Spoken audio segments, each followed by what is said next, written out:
चलो यार बच्चों ध्यान देना सब लोग, CA intermediate group 1 advance accounting new syllabus, चाहे बच्चा न्यू वाला हो चाहे ओल्ड वाला हो, अकाउंटिंग स्टैंडर्ड नंबर 1 दोनों को भी है, डिस्क्लोजर ऑफ अकाउंटिंग पॉलिसी, है ना। देखो नाम से ही आपको समझ में आ रहा होगा, ये स्टैंडर्ड रिलेटेड टू डिस्क्लोजर्स है। डिस्क्लोजर बस जो जो अकाउंटिंग पॉलिसीज आपने अप्लाई किया है in the presentation and preparation of financial statement, आपने बस उनका क्या करना है, डिस्क्लोजर देना है। You have to disclose all the accounting policies which you have utilised in the preparation and presentation of financial statement. ऐसा मैं नहीं बोल रहा हूं, ऐसा अकाउंटिंग स्टैंडर्ड नंबर 1 बोल रहा है, जिसका नाम है disclosure of accounting policy, accounting standard number 1। देखो इस स्टैंडर्ड के बारे में कुछ बातें बता देता हूं पहले, जो कि इंस्टीट्यूट सोचती है कि बच्चा इंटरमीडिएट में आ गया है मतलब उसको अकाउंटिंग पॉलिसी का मतलब मालूम ही होगा, राइट। बट एक बार बता देता हूं, स्टैंडर्ड का नाम है डिस्क्लोजर ऑफ अकाउंटिंग पॉलिसी। तो अकाउंटिंग पॉलिसी यानी क्या होता है एक बार पहले समझ लेना। Accounting policies, accounting policies are the, हाँ बेटा, specific accounting principles and methods of applying those principles। कुछ याद आ रहा है क्या, बचपन में पढ़ा हुआ है क्या ऐसे? Specific accounting principles and methods of applying those principles, इसके कुछ एग्जाम्पल्स है, ध्यान से सुनना। जैसे provision for doubtful date, method of depreciation, method of valuation of inventory,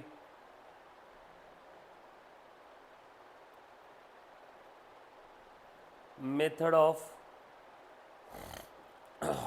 valuation of goodwill etcetera.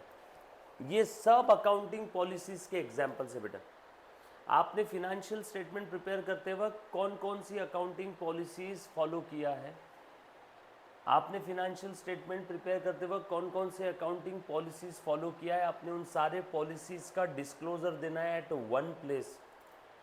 Sir ये डिस्क्लोजर देके क्या बिगड़ जाएगा, अब अच्छे से ध्यान से सुनना। लड़का लड़की की शादी होती है तो फर्स्ट टाइम दोनों भी एक दूसरे को क्या देते हैं, डिस्क्लोजर। दोनों भी अपने अपने बारे में सारी चीज़ें बता देते हैं, मेरा नाम ये है, मैं ये हूँ, मैं ये करता हूँ, मैं इतना कमाता हूँ, मैं ये खाता हूँ, मैं पीता हूँ, मुझे ये शौक है, मेरा ये पास था, पहले इतनी गर्लफ्रेंड थी, ऐसा था। लड़की भी अपने बारे में सारी चीज़ें बता देती है, ये सुनो। दोनों ने एक दूसरे को क्या दिया, डिस्क्लोजर। इस डिस्क्लोजर की वजह से उनका आने वाला जो जीवन का रिश्ता रहेगा वो और ज़्यादा मजबूत रहेगा, एक दूसरे को समझने में आसानी हो जाएगी। तो बस सेम वैसे ही यहाँ पे, for better understanding of the financial statement by the users of the financial statement, you have to disclose all the accounting policies. वो भी एक ही जगह पे आपने सारी पॉलिसी डिस्क्लोज करना है। ऐसा नहीं कि आप लोग एनुअल स्टेटमेंट, एनुअल रिपोर्ट बना रहे हो, एनुअल रिपोर्ट के अंदर में फिनेंशियल स्टेटमेंट अलग जगह पे, डिस्क्लोजर्स अलग जगह पे, नो। ये डिस्क्लोजर्स आपने देना है at the foot note of financial statement, balance sheet के नीचे में, फुट नोट के अंदर में, नोट्स टू द अकाउंट्स में आपने सारे डिस्क्लोजर देने। डिस्क्लोजर में आप लिखोगे फिनेंशियल स्टेटमेंट बनाते वक्त आपने ये अकाउंटिंग पॉलिसीज यूज़ किया था। कुछ बात समझ में आ रही सभी को, बरोबर है। और इतना ही नहीं, आपको और भी एक डिस्क्लोजर देना है। इफ एनी ऑफ द, मेरे साथ साथ लिख रहे हो ना सब लोग, fundamental accounting assumption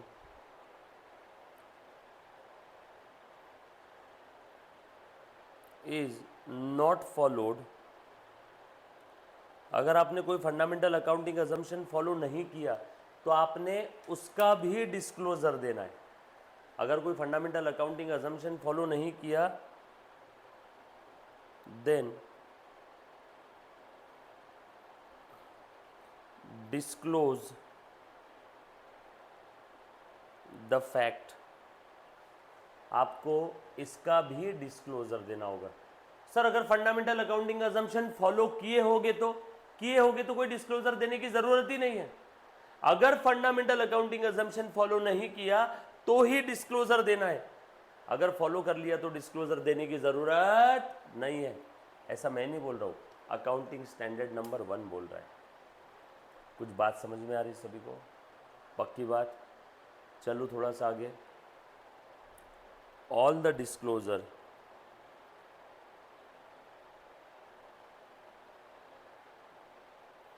must be eight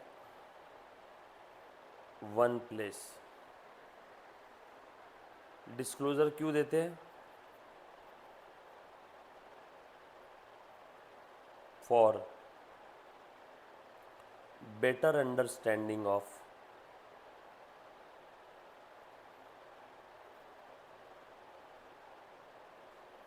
financial statements, for better understanding of financial statement आपने डिस्क्लोजर देना है। कुछ बात समझ में आई क्या सभी को? पक्की बात? चलो आगे थोड़ा सा आ जाओ। ये लिखा बेटा सभी ने? सारी चीज़ें लिखी है क्या?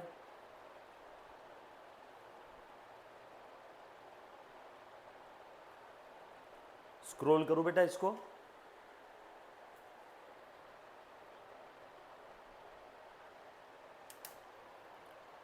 Hello Munna,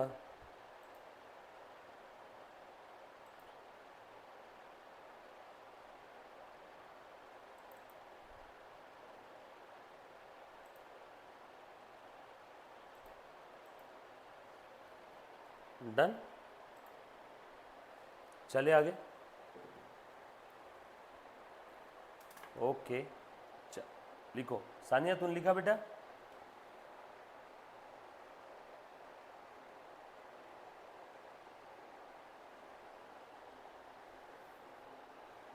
done? आगे बढ़ते। Accounting standard number 1, disclosure of accounting policies. अच्छे से ध्यान से सुनना बेटा सब लोग, सारी बातें। बहुत ही प्यारा स्टैंडर्ड है। आया अगर इसके ऊपर एग्जाम में तो आप लोगों को 4 नंबर का क्वेश्चन पूछा जा सकता है, यस और नो? आज ओके बेटा, डन डन, लिख ली। चल थोड़ा सा और आगे बढ़ता हूँ, ध्यान से सुनना। अब आपका सवाल, सर फंडामेंटल अकाउंटिंग अजम्पशंस कौन कौन से?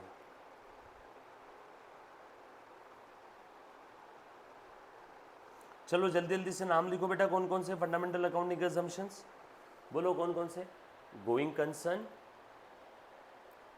कंसिस्टेंसी और अक्रूवल, ये तीनों फंडामेंटल अकाउंटिंग अजम्पशंस है। Going concern,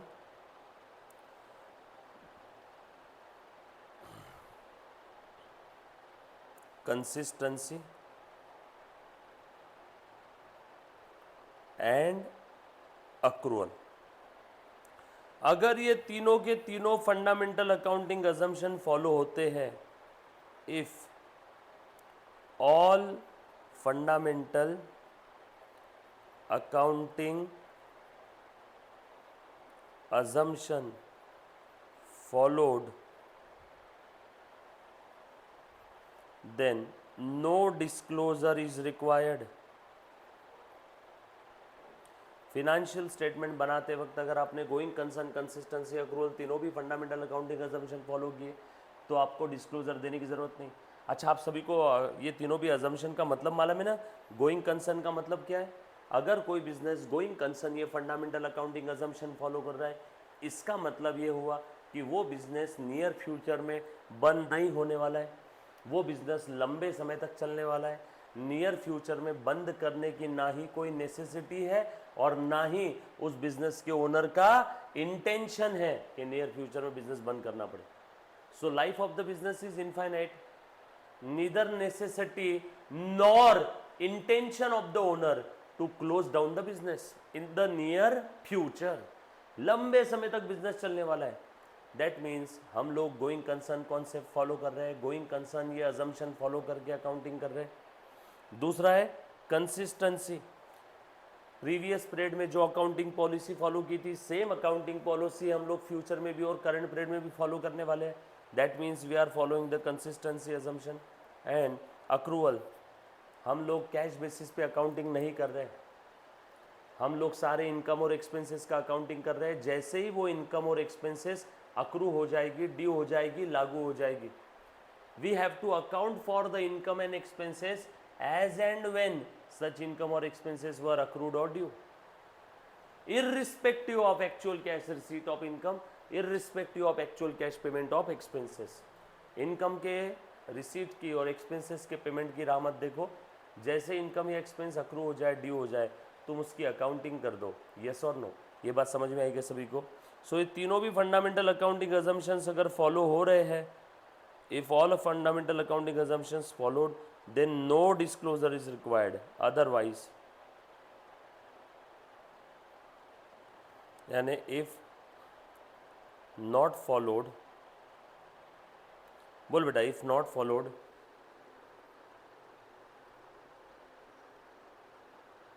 disclosure is required। अच्छा, बाय द वे डिस्क्लोजर कहाँ पे आप करोगे? Disclosure in the financial statement. कहाँ पे? At notes to the account, at notes to the account. ये बात समझ में आई कि सभी को? पक्की बात? डन? चलो आगे, all set, very good. Scroll करो बेटा, इसको लिख लिया है सभी ने? हाँ, ओके केतकी, ओके ऑल सेट। चल आ जाओ बेटा, ध्यान से सुनना ना। अब आप सभी लोग जानते हो, आपने अकाउंटिंग पॉलिसीज का क्या देना है? Which you have been followed, लिखते जाओ मेरे साथ साथ, in the preparation of financial statement are required to disclose। बराबर? अकाउंटिंग पॉलिसी के कुछ एग्जाम्पल, जैसे ध्यान से सुनना, मैं अगर बात करूं डिप्रिसिएशन की, तो मेथड्स ऑफ डिप्रिसिएशन, आपने कौन सी मेथड फॉलो करके फिनेंशियल स्टेटमेंट प्रिपेयर किया है? फिनेंशियल स्टेटमेंट में प्रॉपर्टी प्लांट एंड इक्विपमेंट के लिए कौन सी मेथड फॉलो किया है? फिनेंशियल स्टेटमेंट में अगर करंट असेट में इन्वेंट्री है, क्लोजिंग स्टॉक है, तो उसके लिए आपने कौन सी मेथड फॉलो किया है? आपकी पॉलिसी क्या थी? आपकी पॉलिसी क्या थी? एट कॉस्ट वैल्यू किया है कि एट एनआरवी वैल्यू किया है कि एट कॉस्ट और NRV which ever is lower value किया है? करेक्ट कौन सा है बेटा इसमें से? ये करेक्ट है। और इतना ही नहीं, ये इसमें कॉस्ट आपने कैसे निकाली? कॉस्ट निकालने की बहुत सारी मेथड्स हैं। आप कॉस्ट स्पेसिफिक आइडेंटिफिकेशन मेथड से भी निकाल सकते हो। जो इन्वेंट्री आपने यूज़ किया, उसी इन्वेंट्री की कॉस्ट आप ये फीफो मेथड से भी निकाल सकते हो, लीफो मेथड से भी निकाल सकते हो, वेटेड एवरेज मेथड से भी निकाल सकते हो। तो भैया आपने कौन सी मेथड फॉलो किया कॉस्ट कैलकुलेट करने के लिए? ये सारी मेथड सीए फाउंडेशन में थी, इन्वेंट्री टॉपिक में। FIFO, LIFO, simple average, weighted average याद है क्या? Specific identification method. तो आपने इसमें से कौन सी मेथड फॉलो किया कॉस्ट निकालने के लिए? यस और no?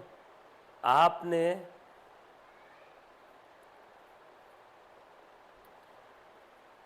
Provision for doubtful debt create किया कि नहीं किया? आपकी पॉलिसी क्या है? अगर क्रिएट नहीं किया तो क्यों क्रिएट नहीं किया? क्रिएट किया तो यस, कितना परसेंटेज क्रिएट किया? आपने कैश फ्लो स्टेटमेंट, अब कैश फ्लो स्टेटमेंट जो बच्चों का ये टॉपिक हुआ नहीं अभी तक, don't worry, cash flow statement में डिटेल इसके बारे में समझ में आएगा। आपने कैश फ्लो स्टेटमेंट बनाया है क्या? बनाया है तो कौन सी मेथड से बनाया? कैश फ्लो स्टेटमेंट के लिए दो मेथड है, डायरेक्ट मेथड और दूसरी मेथड है, कौन सी मेथड यूज किया आपने? Indirect method. यस और नो? ये सब अकाउंटिंग पॉलिसीज के क्या है? एग्जाम्पल्स है बेटा। सो जो कोई भी आपने अकाउंटिंग पॉलिसी यूज किया है in the preparation and presentation of financial statement, इज्जतदारी और ईमानदारी में उसका डिस्क्लोजर दे दो। सर ये इतना डिस्क्लोजर मांग क्यों रहे? लेकिन भैया जहाँ पे पब्लिक का पैसा लगा है वहाँ पे स्टैट्यूटरी अथॉरिटी कहती है भैया हर चीज़ का प्रॉपर डिस्क्लोजर दो। आपने फिनेंशियल स्टेटमेंट कौन सी पॉलिसी अप्लाई करके बनाए, ताकि users of the financial statement को समझ में आए कि हम जो फिनेंशियल स्टेटमेंट देख रहे हैं ये फिनेंशियल स्टेटमेंट ये पॉलिसीज को मद्देनजर रखते हुए बनाया हुआ है। Whatever the accounting policies you have utilise in the preparation and presentation of financial statement, you have to disclose all such accounting policies. क्यों? ताकि यूजर्स ऑफ फिनेंशियल स्टेटमेंट को फिनेंशियल स्टेटमेंट समझने में आसानी हो जाए, for better understanding of the financial statement. अरे समझ में आया क्या सभी को? डन? चले आगे।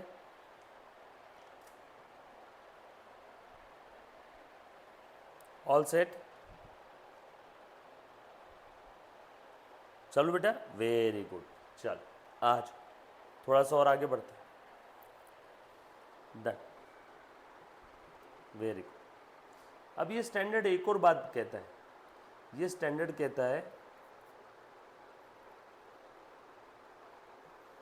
वैसे स्टैंडर्ड बोल रहा है कि you have to disclose all such accounting policy which you have utilise in the preparation and presentation of financial statement. साथों साथ ये स्टैंडर्ड बोलता है जब भी आप कोई अकाउंटिंग पॉलिसी सिलेक्ट करोगे तो आपके बैक ऑफ द माइंड में कुछ फंडामेंटल कंसिडरेशंस होने चाहिए। कौन कौन से कंसिडरेशन? जब भी आप अकाउंटिंग पॉलिसी सिलेक्ट करोगे तो आप कौन सी अकाउंटिंग पॉलिसी सिलेक्ट करो, ताकि प्रूडेंस, सब्सटेंस ओवर फॉर्म, ध्यान से सुनना बेटा, सब लोग प्लीज ध्यान देना, प्रूडेंस, सब्सटेंस ओवर फॉर्म और मटेरियलिटी, ये तीनों भी बातों को आपने कंसिडर करके ही अकाउंटिंग पॉलिसी सिलेक्ट करना है। जब भी आप आपके लिए शादी के लिए लड़का या लड़की ढूंढोगे तो आपके बैक ऑफ द माइंड में आप कौन कौन सी बातें कंसिडर करोगे? लड़का लड़की सिलेक्ट करते समय कौन कौन सी बातों को आप ध्यान रखोगे? कौन कौन सी बातें आप कंसिडर करोगे? कंसिडर करोगे, कंसिडर करोगे। लड़के लड़की की कमाई कितनी है, पढ़ाई लिखाई कितनी हुई है, दिखने में कैसा है, यस और नो, कुछ बातें कंसिडर करोगे ना। तो वैसे ही while selection of accounting policies, लिखो you have to consider, you have to consider, आपने कुछ बातों को कंसिडर करना है, आपने कुछ बातों का ध्यान रखना है। कौन सी बातें बेटा? ध्यान से सुनना। आपका financial statement prudence concept follow करना चाहिए। ऐसी पॉलिसी सिलेक्ट करो ताकि प्रूडेंस कॉन्सेप्ट हर्ट नहीं होना चाहिए। ऐसी पॉलिसी सिलेक्ट करो ताकि प्रूडेंस हर्ट नहीं होना चाहिए। प्रूडेंस क्या है बेटा बताओ तो? कोई भी असेट ओवर वैल्यूड नहीं होनी चाहिए, इनकम ओवर वैल्यूड नहीं होनी चाहिए, लाइबिलिटीज और एक्सपेंस अंडर वैल्यूड नहीं होनी चाहिए। यानी आप आपकी असेट और इनकम को बढ़ा चढ़ा के मत बताओ और आप आपके लाइबिलिटी और खर्चे को कम करके मत बताओ। शादी के लिए जब रिश्ता आता है तो लड़का कहता है मैं 1 लाख रुपए महीना कमा रहा हूँ, असली में वो 50,000 रुपये महीना कमा रहा है, और क्या झूठ बोल रहा है? मैं 1 लाख रुपए महीना कमा रहा हूँ। मतलब उसने अपनी कमाई को, इनकम को बढ़ा चढ़ा के बताया क्या? मतलब उसने कौन से कॉन्सेप्ट को हर्ट कर दिया? प्रूडेंस को। बट ये कह रहा है, AS1 कहता है जब भी आप कोई अकाउंटिंग पॉलिसी सिलेक्ट करोगे, while making the selection of accounting policy, you have to consider, सबसे पहली बात आपने कौन सी कंसिडर करनी है? ताकि आपका प्रूडेंस कॉन्सेप्ट हर्ट ना हो, आपने प्रूडेंस का ध्यान रखना है। These are the fundamental consideration before selection of accounting policy, जो आपके बैक ऑफ द माइंड में होने चाहिए, ये कुछ कंसिडर आपने करना है, ये कुछ कंसिडरेशंस है। Before selecting the accounting policy you have to consider prudence, substance over form,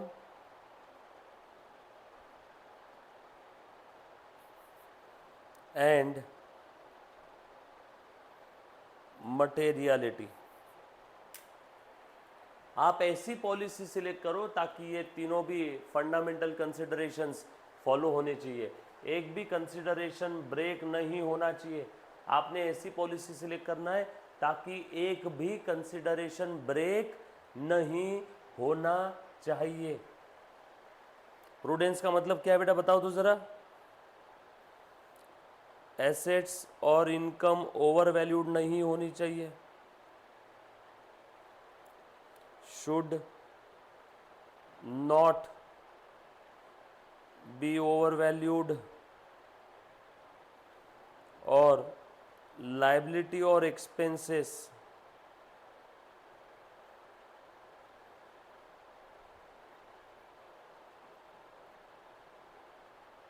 under valued नहीं होने चाहिए, should not be under valued, yes और नो।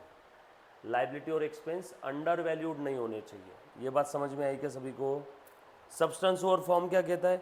आप ऐसी पॉलिसी सिलेक्ट करो, you have to select such policy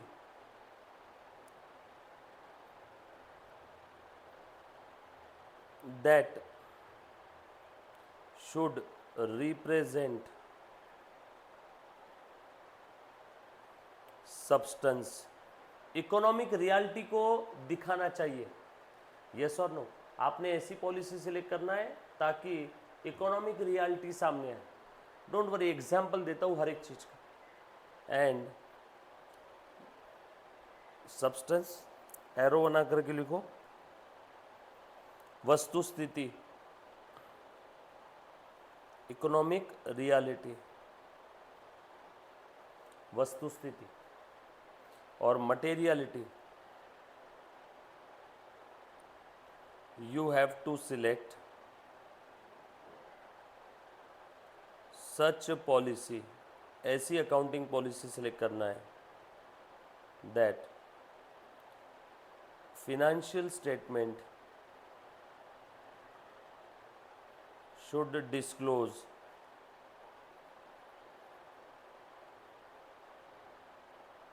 all material facts. ऐसी policy select करो ताकि सारे मटेरियल फैक्ट डिस्क्लोज होने चाहिए, छूटना कुछ भी नहीं चाहिए। जैसे ध्यान से सुनना, इसका एग्जाम्पल बता रहा हूँ। प्रूडेंस कॉन्सेप्ट फॉलो होना चाहिए। प्रूडेंस, ये बात आपने कंसिडर करना है before selection of accounting policy. इसीलिए हम लोग क्या कर रहे हैं, इन्वेंट्री का वैल्यूएशन कैसे करते हैं, एट कॉस्ट और NRV which ever is lower. ये लोअर के पीछे की वजह क्या है?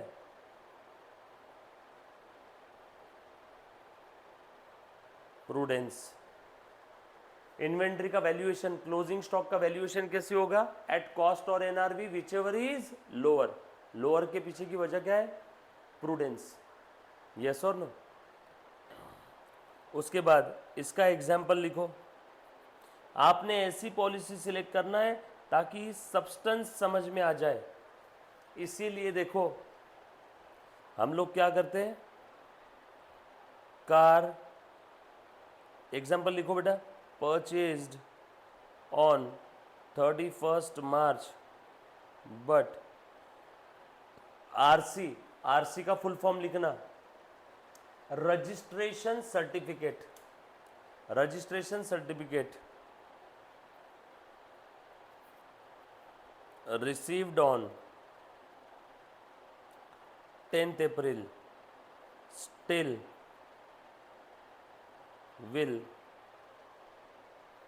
show car under property plant and equipment fixed asset on 31st of March. भले ही कार का रजिस्ट्रेशन सर्टिफिकेट 10 अप्रैल को मिल रहा है, कार हमने खरीद लिया 31 मार्च को, कार मेरे पास आ गई, कार खरीद लिया, तो क्या हुआ, लीगल ओनर में 10 अप्रैल को बनने वाला हूं। इकोनॉमिक रियलिटी, वस्तु स्थिति क्या कहती है, सब्सटेंस, इकोनॉमिक रियलिटी, कार मेरे पास आ गई, कार रेडी फॉर यूज है, खेल खत्म, 31 मार्च वाले दिन ही कार बैलेंस शीट के एसेट में आएगी। तो क्या हुआ, लीगल ओनर हम लोग 10 अप्रैल को बनने वाले हैं। कुछ बात समझ में आ रही क्या? तो क्या हुआ, लीगल ओनर हम लोग 10 अप्रैल को बनेंगे, बट सब्सटेंस क्या कहता है, अभी दिखा दो कार बैलेंस शीट के एसेट में। एंड मटेरियलिटी कहता है, मुन्ना प्लीज ध्यान से सुना, एग्जाम्पल लिखो इसका। ये कहता है इमटेरियल आइटम है,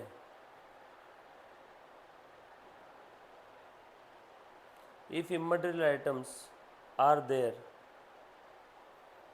you can club them into one single item in the financial statement। जैसे फिनेंशियल स्टेटमेंट के अंदर में आप लोग दिखा देते हो करंट असेट्स है, बहुत सारी करंट असेट है, आपने सबको एक ही हेडिंग में क्लब कर दिया करंट असेट में। और अगर कोई बहुत ही ज़्यादा इमटेरियल है और एक से ज़्यादा आइटम नहीं है, सिंगल आइटम ही है इमटेरियल, तो yes one can ignore the immaterial item, yes और नो। बचपन में हमने स्टेपलर कैलकुलेटर वाला एग्जाम्पल देखा था मटेरियलिटी के लिए, यस और नो। क्या था बेटा एग्जाम्पल, वो ज़रा बताना। तो स्टेपलर कैलकुलेटर भले ही असेट की डेफिनेशन फुलफिल कर रहे हैं, स्टेपलर एंड कैलकुलेटर ये वैसे देखा जाए तो असेट है, देखो इनकी यूजफुल लाइफ 1 साल से ज़्यादा है, यस और नो। बिजनेस में लॉन्ग टर्म यूज़ के लिए खरीद रहे हैं, लंबे समय तक यूज़ करने वाले के लिए खरीद रहे हैं, मतलब ये एसेट है। स्टिल हम लोग स्टेपलर कैलकुलेटर को P&L के डेबिट साइड में दिखाते हैं, यस और नो। कुछ बात समझ में आ रही है क्या? तो ये इसके पीछे की वजह थी मटेरियलिटी। क्यों? क्योंकि ये स्टेपलर कैलकुलेटर इतने भी मटेरियल नहीं है कि बैलेंस शीट के एसेट में दिखाओ, इतने भी इमटेरियल नहीं है कि इग्नोर कर दो, इसलिए हमने P&L के डेबिट में प्रिंटिंग स्टेशनरी में दिखा दिया था, यस और नो, मटेरियलिटी। तो आपने बस ऐसी पॉलिसी सिलेक्ट करना है ताकि आपका प्रूडेंस, सब्सटेंस ओवर फॉर्म और मटेरियलिटी, ये तीनों भी फंडामेंटल कंसिडरेशंस, अकाउंटिंग कंसिडरेशंस आपके फुलफिल होने चाहिए। Before selecting the proper accounting policy you have to consider these 3 thing in the back of your mind. कौन कौन सी 3 बातें? Prudence, substance over form and materiality. लिखा बेटा सभी ने? डन?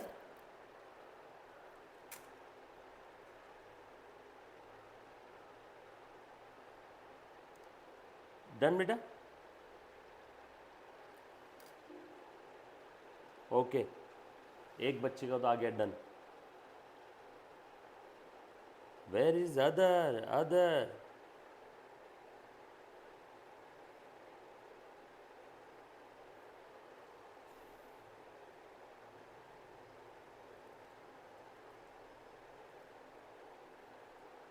मटेरियलिटी के लिए ऐसा भी बोल सकते हैं कि फिनेंशियल स्टेटमेंट शुड और must disclose all the material item, कोई भी मटेरियल आइटम छूटना नहीं चाहिए,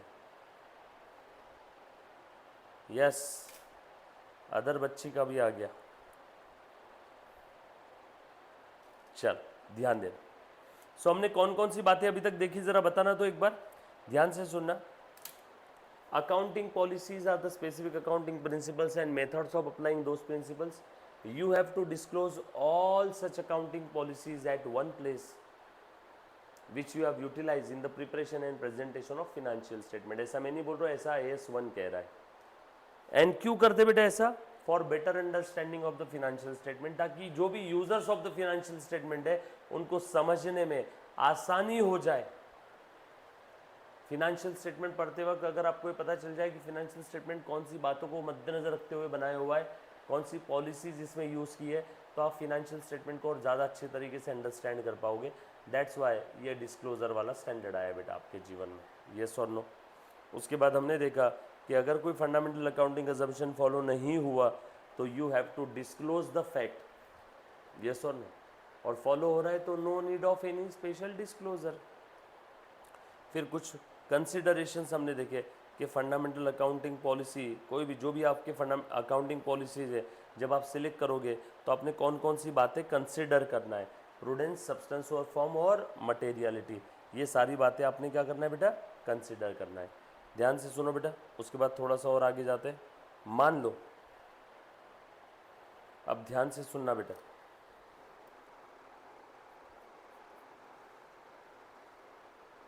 आ जाओ, ये एक हमने बात यहाँ पे लिखी थी, दिख रहा है क्या सभी को? कंसिस्टेंसी क्या मतलब है बेटा इसका, बताओ तो। पिछले पीरियड में जो अकाउंटिंग पॉलिसी आपने सिलेक्ट की थी, सेम अकाउंटिंग पॉलिसी आप इस पीरियड में भी सिलेक्ट करोगे, फॉलो करोगे। If you are doing like this then you are following the consistency, ये वाला फंडामेंटल अकाउंटिंग अजम्पशन। बट कभी कभी सिचुएशन ऐसी आ सकती है that entity may have to change the accounting policies which were followed in the previous accounting period। तो मुझे एक बात बताओ, क्या उस समय हम लोग अकाउंटिंग पॉलिसी को चेंज कर सकते हैं क्या? क्या लगता है आपको, यस और no?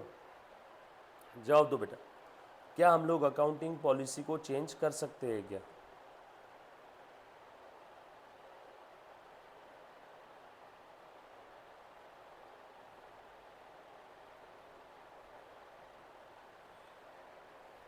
Hello, can we change the accounting policies?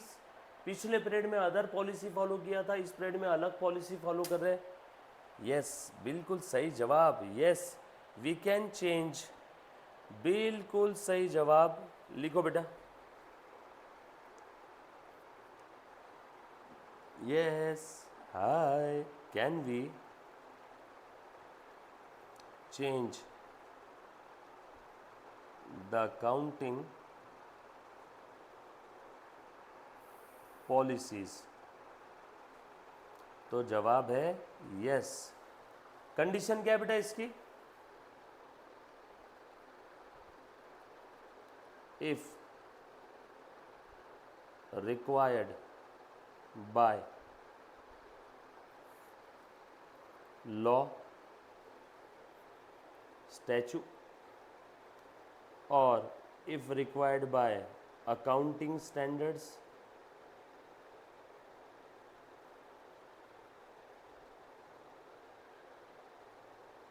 or if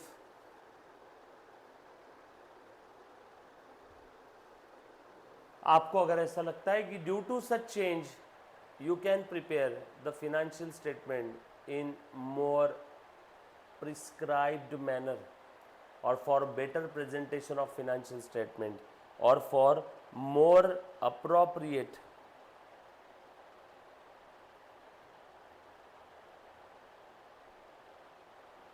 presentation of financial statement। अगर इन तीनों में से कोई एक भी कंडीशन फुलफिल हो रही है, आपको लगता है कि अकाउंटिंग पॉलिसी चेंज करने की वजह से फिनेंशियल स्टेटमेंट का प्रेजेंटेशन और ज़्यादा अच्छा हो जाएगा, यस यू कैन चेंज। आपको लगता है कि लॉ ने बोला है चेंज करना पड़ेगा, लॉ ने अभी तक बोला था एसएलएम मेथड फॉलो करो, अब लॉ कह रहा है कि डब्ल्यूटीवी मेथड फॉलो करना है, कंपनीज एक्ट में लिखा है। या आपको लगता है कि अकाउंटिंग स्टैंडर्ड ने बोला है चेंज करने का, आज तक इन्वेंट्री का वैल्यूएशन करते थे एट कॉस्ट, लेकिन AS2 अब बोल रहा है कि इन्वेंट्री का वैल्यूएशन करना है एट कॉस्ट और NRV which ever is lower. अगर आपको लगता है इन तीनों में से कोई एक कंडीशन भी फुलफिल हो रही है, yes you can change the accounting policy. लिखो, if any of the above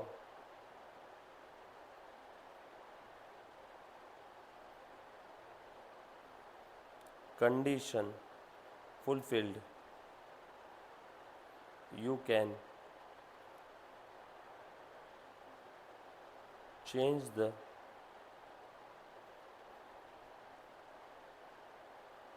accounting policies.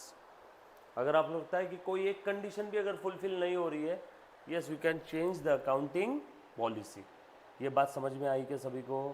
पक्की बात? यहाँ तक किसी बच्चे को कोई तकलीफ है? बट चेंज की वजह से जो कुछ भी प्रॉफिट में या मॉनिटरी टर्म्स में कुछ इम्पैक्ट आ रहा है, तो you have to disclose such impact. हाँ, अगर वो इम्पैक्ट मटेरियल है तो। ये लिख लिया बेटे सभी ने? लिख लो फटाफट से। वेरी गुड, लिखो जल्दी जल्दी से।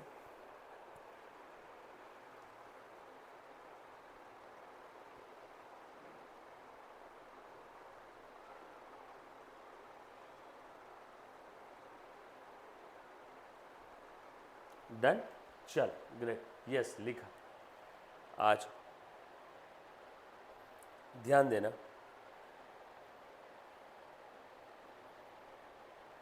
इफ, लिखो बेटा, there is a change, very good, done, in accounting policy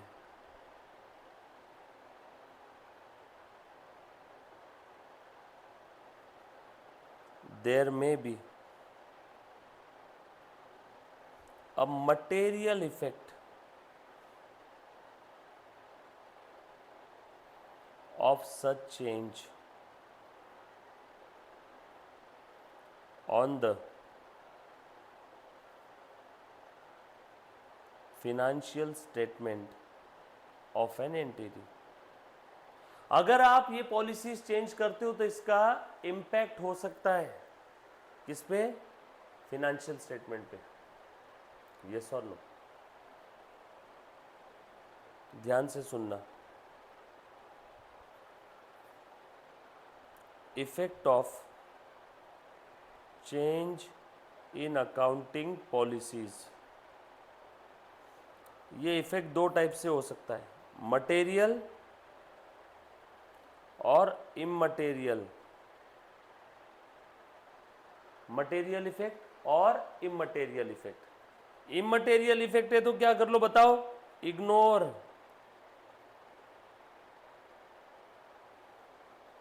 no need of disclosure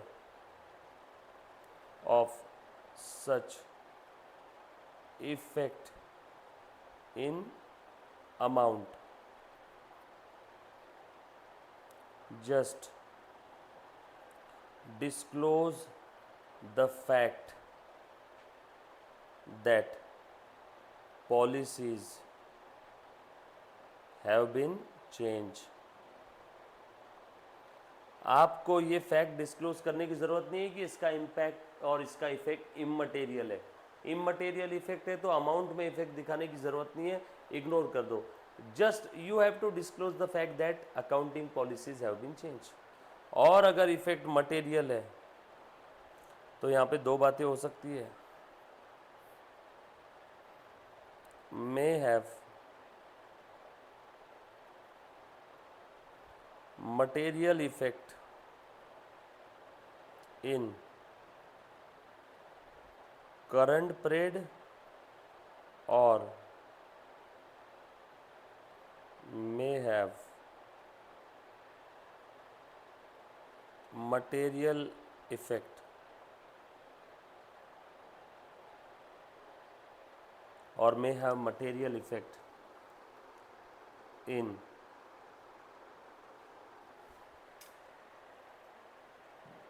letter period, बाद वाले कोई पीरियड में।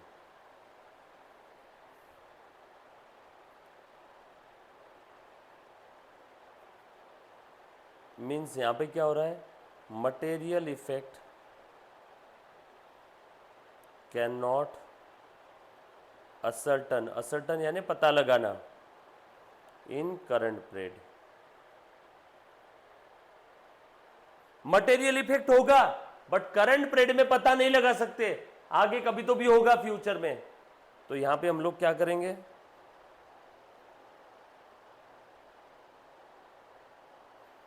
जस्ट डिस्क्लोज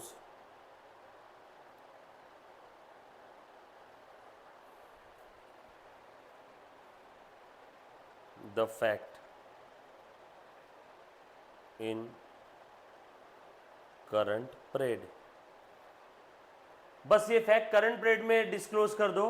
करंट पीरियड में डिस्क्लोजर में ऐसा बोल दो कि ये पॉलिसी चेंज की, पहले स्ट्रेट लाइन मेथड था, एग्जांपल समझना है, एग्जांपल, पहले स्ट्रेट लाइन मेथड था, अब WDV मेथड हो रहा है, इसका मटेरियल इफेक्ट है। लेकिन कितना मटेरियल इफेक्ट है ये करंट पीरियड में हम लोग कैलकुलेट नहीं कर सकते, असर्टन नहीं कर सकते, फ्यूचर में पता चलेगा। तो बस ये फैक्ट लिख दो, करंट पीरियड के फिनेंशियल स्टेटमेंट में ऐसा लिख दो कि ये चेंज का जो भी मटेरियल इफेक्ट है करंट पीरियड में पता नहीं चल रहा है, पता फ्यूचर में चलेगा, जब पता चलेगा तब डिस्क्लोजर दे देंगे। बस ऐसा फैक्ट करंट पीरियड में डिस्क्लोज कर दो, यस और नो। और अगर करंट पीरियड में उसका मटेरियल इफेक्ट है और हम लोग पता भी कर सकते हैं, या यहाँ पे दो बातें हो सकती है, can find out the amount, cannot find out amount, just disclose the fact in current period। अगर अमाउंट पता लगा सकते हैं, पता लगाओ, ascertain the amount and disclose the same। ध्यान से सुनना बेटा, अगर आप अकाउंटिंग पॉलिसी चेंज कर रहे हो, इतना आसान नहीं है। अगर आप अकाउंटिंग पॉलिसी चेंज कर रहे हो, if you want to change the accounting policy which you have been followed from the previous period, then आपने करना क्या है बेटा, ध्यान से सुनना। पिछले पीरियड में जो पॉलिसी फॉलो किया, अगर आप इस पीरियड में अलग अकाउंटिंग पॉलिसी फॉलो कर रहे हो, तो आपको क्या करना होगा, आपको इस फैक्ट का डिस्क्लोजर देना होगा। आपको क्या करना होगा, इस फैक्ट का डिस्क्लोजर देना होगा। अब यहाँ पे डिस्क्लोजर कैसे हो सकता है, ध्यान से सुनना। पॉलिसी चेंज करने की वजह से मटेरियल इफेक्ट हो रहा है, इमटेरियल इफेक्ट हो रहा है, इग्नोर कर दो, अमाउंट निकाल नहीं सकते, बस इतना बोल दो पॉलिसी चेंज किया and effect is immaterial. Material effect है तो और दो बातें हो सकती है, करंट पीरियड में मटेरियल इफेक्ट है कि लेटर फ्यूचर पीरियड में। फ्यूचर पीरियड में अगर मटेरियल इफेक्ट है तो ऐसा लिख दो, फ्यूचर पीरियड में मटेरियल इफेक्ट होगा, करंट पीरियड में बस ये फैक्ट डिस्क्लोज करो। करंट पीरियड में मटेरियल इफेक्ट है तो और दो बातें हो सकती है, मटेरियल इफेक्ट है लेकिन अमाउंट पता नहीं लगा सकते, तो बस इस फैक्ट को लिख दो कि अमाउंट पता लगा नहीं सकते। और अगर मटेरियल इफेक्ट आप पता लगा सकते हो तो डिस्क्लोज करो, और वो अमाउंट भी बताओ कि ये पॉलिसी चेंज करने की वजह से इतने इतने अमाउंट का इस असेट पे या प्रॉफिट पे या लॉस पे ऐसे ऐसे इम्पैक्ट हो रहा है। जैसे डिप्रिसिएशन का मेथड चेंज किया, डिप्रिसिएशन बढ़ गया तो प्रॉफिट कम हो जाएगा, असेट की वैल्यू कम हो जाएगी, ये है मटेरियल इफेक्ट, ये डिस्क्लोज करना पड़ेगा। क्लियर? ये लिखा बेटा सभी ने? All set? डन बेटा?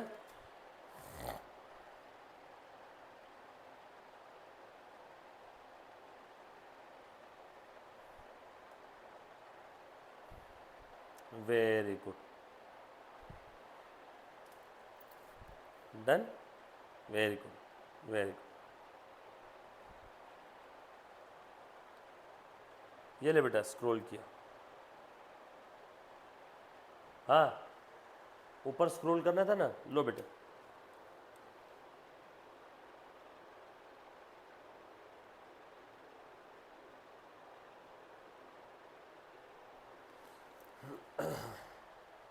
डन?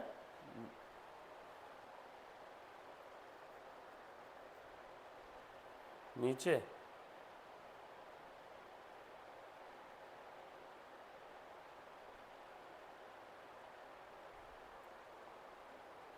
डन? ये देखो,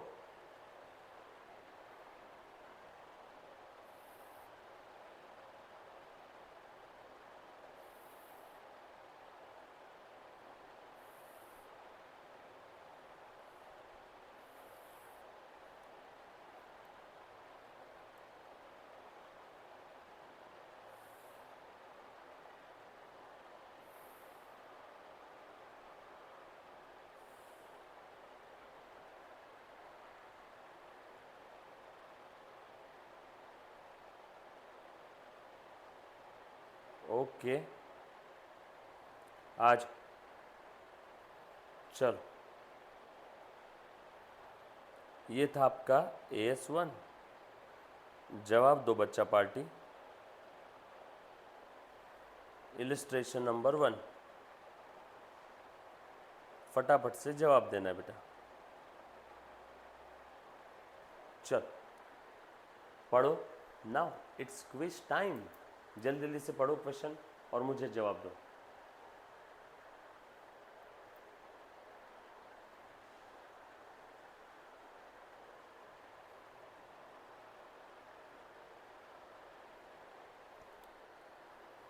क्या बोला बेटा क्वेश्चन में, देखना जरा। In the books of Messrs Prashant limited closing inventory as on 31 March 2002 amounts to rupees 1,63,000 on the basis of FIFO method. 31 March को closing inventory on the basis of FIFO 1,63,000 था। Company decides to change from FIFO to weighted average for ascertaining the cost of inventory. Inventory के valuation के लिए company method change करना चाहती है cost calculate करने के लिए, फीफो से वेटेड एवरेज पे शिफ्ट हो रही है। On the basis of weighted average method closing inventory का वैल्यूएशन आ रहा है 1,47,000। ओके, एक बच्चे ने जवाब भी दे दिया है, डिस्क्लोजर रिक्वायर्ड है। हाँ ठीक है मैडम, पहले देख लो। सो 1,63,000 था फीफो के हिसाब से, वेटेड एवरेज के हिसाब से आ रहा है 1,47,000। Realisable value of the inventory as on 31 March 2002 amounts to rupees 1,95,000।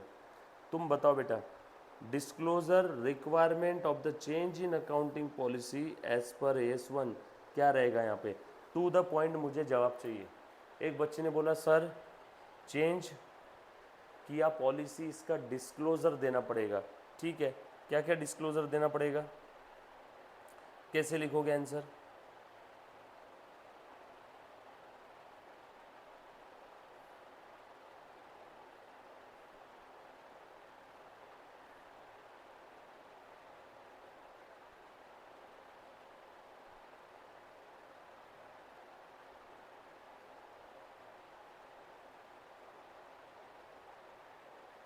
कैसे लिखोगे बेटा?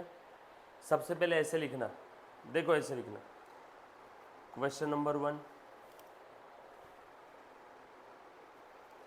applicable accounting standard AS1 disclosure, लिखो बेटा, लिखो लिखो, ऑफ अकाउंटिंग पॉलिसी, पूरा लिखना आप, ACCOUNTING, accounting policies, disclosure of accounting policy. Then उसके बाद applicable provision of the AS की प्रोविज़न जो भी अप्लीकेबल है वो, ऐसा लिखो। As per AS1 if there is a change in accounting policy, if there is a change in accounting policy and if such change have material effect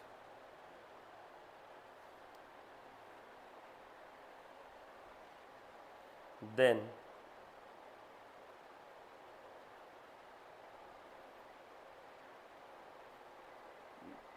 disclosure for the same is required।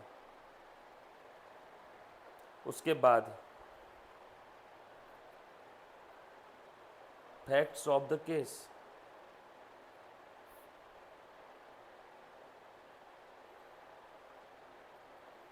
in the given case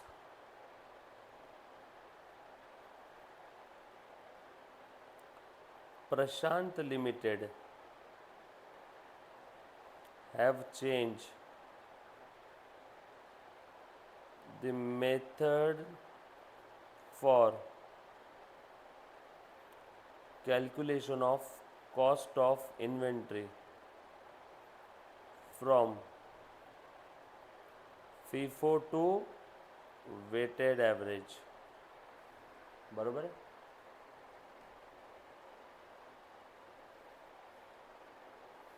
FIFO में कितना था बेटा cost, बताओ ज़रा question में देख करके।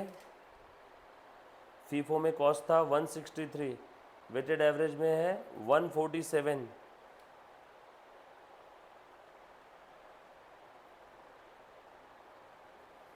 और एनआरवी कितना है 195। इन्वेंट्री का वैल्यूएशन कैसे होगा, विच एवर इज लोअर, जो कि अब हमने वेटेड एवरेज कर दिया, जो कि हमने क्या कर दिया, वेटेड एवरेज कर दिया। तो अब कितना हो गया 147 और एनआरवी है 195।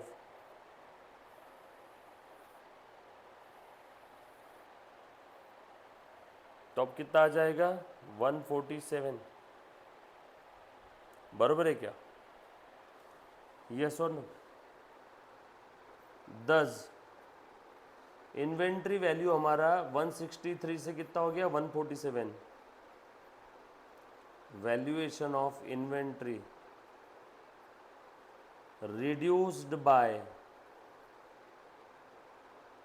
16,000, 163 से कितना हो गया 147। Therefore reduction in profit, inventory का वैल्यू कम हो गया तो प्रॉफिट भी कम हो जाएगा ना, क्योंकि इन्वेंट्री ट्रेडिंग अकाउंट के क्रेडिट साइड में लिखते हैं। Profit of current period by 16,000।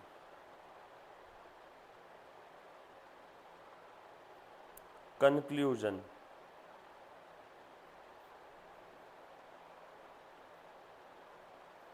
Disclosure required,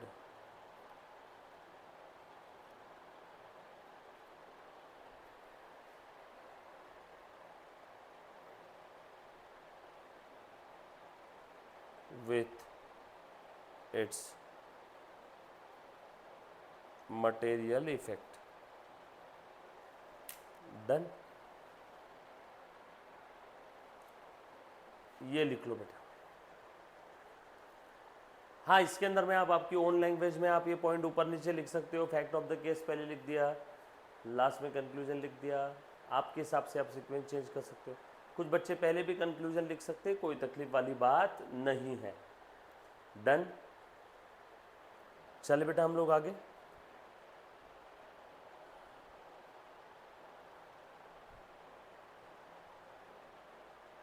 all set,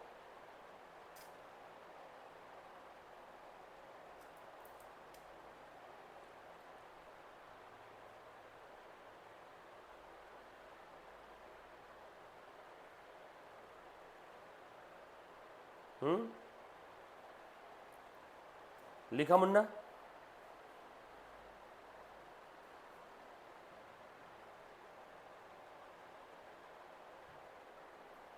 done.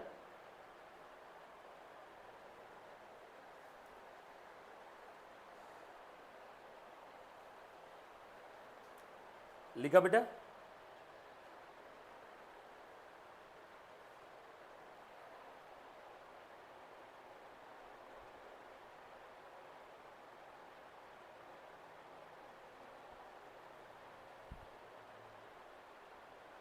Okay. एक ही बच्ची का यस, अदर बच्ची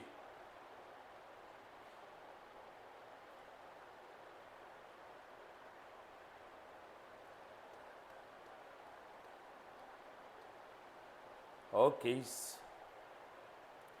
नेक्स्ट क्वेश्चन, इलिस्ट्रेशन नंबर 2, ध्यान दें। Jagannath Limited had made a right issue of shares in 2002. In the offer document to its member, it had projected a surplus of 40 crore. मेरे साथ साथ ध्यान देना बेटा। During the accounting year ended 31st March 2002, the draft result for the year prepared on hitherto followed accounting policies and presented for the pursual of the board of directors showed a deficit of 10 crore। भाई साहब ध्यान से सुनना, किस्सा क्या है तो क्या बोला है, एक कंपनी है जिसने राइट इशू किया है for the shares. Right issue क्या रहता है मालूम बेटा सभी को, अगर कोई कंपनी मार्केट में और नए शेयर इशू करना चाहती है तो ये कंपनी की जिम्मेदारी है कि वो नए शेयर पहले ऑफर करे एग्जिस्टिंग शेयर होल्डर्स को, because it is the right of the existing share holder. और ये कंपनी की ड्यूटी है। कंपनी जब भी मार्केट में वो नए शेयर इशू करेगी तब वो पहले नए शेयर कंपनी ऑफर करेगी एग्जिस्टिंग शेयर होल्डर्स को। एग्जिस्टिंग शेयर होल्डर्स, ये आपका अधिकार है, वरना क्या होगा, कंपनी के बोर्ड ऑफ डायरेक्टर्स अपने आप को नए शेयर इशू कर देंगे, पहले जो उनका परसेंटेज कम था अब वो बढ़ जाएगा। इसीलिए हर बार जब भी कोई कंपनी शेयर इशू करेगी तो पहले किसको ऑफर करेगी, एग्जिस्टिंग शेयर होल्डर्स को, ये उनका राइट है। तो वैसे ही कंपनी यहाँ पे राइट इशू लेकर के आ रही थी। In the offer document to its member it had projected a surplus of 40 crore. उन्होंने उस ऑफर डॉक्यूमेंट में लिखा था कि इस बार कंपनी को सरप्लस कितना हो सकता है, projected surplus 40 crore during the accounting year and 31 March 2002। The draft result for the year prepared followed the accounting policy on the basis of accounting policies followed and presented for the pursuit of board of directors showed a deficit of 10 crore। The board in consultation with the managing director decided the following। उन्होंने offer document में बताया था right shares के case में company को 40 करोड़ का surplus होगा। बाद में जब उन्होंने अकाउंटिंग पॉलिसीज़ को चेंज किया, अप्लाई किया, देखा तो सरप्लस कितना दिख रहा था, सरप्लस तो दिख ही नहीं रहा था, उल्टा डेफिसिट आ रहा था 10 करोड़ का। The board in consultation with the managing director decided the following: value the year-end inventory at work cost rupees 50 crore instead of method of valuation of inventory at prime cost 30 crore। भाई साहब ये तो गलत कर रहे हैं। उन्होंने right shares के लिए जो ऑफर डॉक्यूमेंट दिया था उसके अंदर में सरप्लस बताया था 40 करोड़, पर उनका उतना सरप्लस हो नहीं रहा, तो वो सरप्लस को मैच करने के लिए इन्होंने क्या कर दिया, इन्वेंट्री का वैल्यूएशन बढ़ा चढ़ा के बता रहे। 30 करोड़ आना चाहिए था एट कॉस्ट, बट वो 50 करोड़ दिखाना चाहते हैं। तुम बोलो सही है कि गलत है? 20 करोड़ से बढ़ा दिया। And provide for the permanent diminution in the value of the investment which had taken place over the past 5 years, the amount of provision being 10 crore. ये मैनेजिंग डायरेक्टर ने और बोर्ड ऑफ डायरेक्टर ने आपस में बातचीत करके डिसाइड किया कि हम लोग ऐसा ऐसा फिनेंशियल स्टेटमेंट में चेंज कर लेंगे। तुम बताओ क्या ये चेंज चलेगा क्या? हाँ, येस और नो? तुम क्वेश्चन समझ पा रहे हो क्या? As a chief accountant of the company you are asked by the managing director to draft the notes on the accounts for the inclusion in the annual report. बोलो बेटा, आपको इसके ऊपर नोट बनाने के लिए बोला है। बोलो कैसे नोट बनाओगे?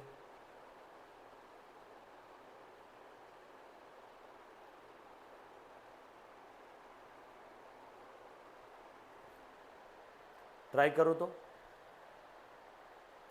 पॉइंट सोच लो क्या क्या आ सकते हैं। यस, एक बच्ची ने बोला साफ गलत है, एक बच्ची ने बोला प्रूडेंस ठीक है,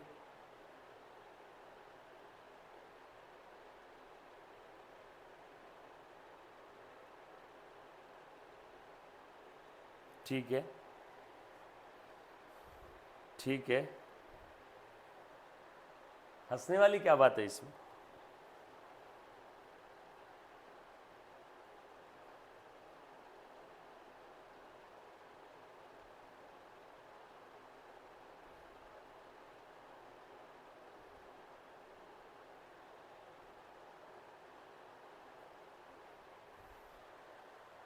आज आप लोग एक चीज भूल रहे हो, क्या हम लोग अकाउंटिंग पॉलिसी चेंज नहीं कर सकते?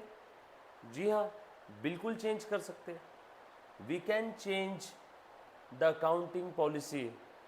तो क्या यहाँ पे भी कंपनी ने सोचा प्राइम कॉस्ट की जगह में वर्क कॉस्ट पे मैंने ये करूँगा इन्वेंट्री का वैल्यूएशन? क्या ये अकाउंटिंग पॉलिसी चेंज कर सकते हैं क्या?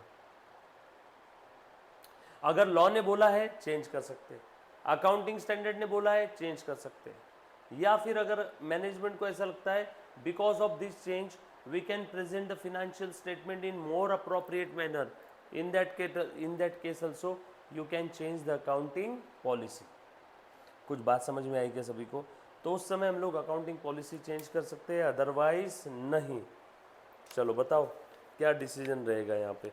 रुको, आप सभी के सामने आंसर ला करके रखता हूँ, तो शायद आप कुछ डिसाइड कर पाओगे। ये है सॉल्यूशन, पढ़ के डिसाइड करो।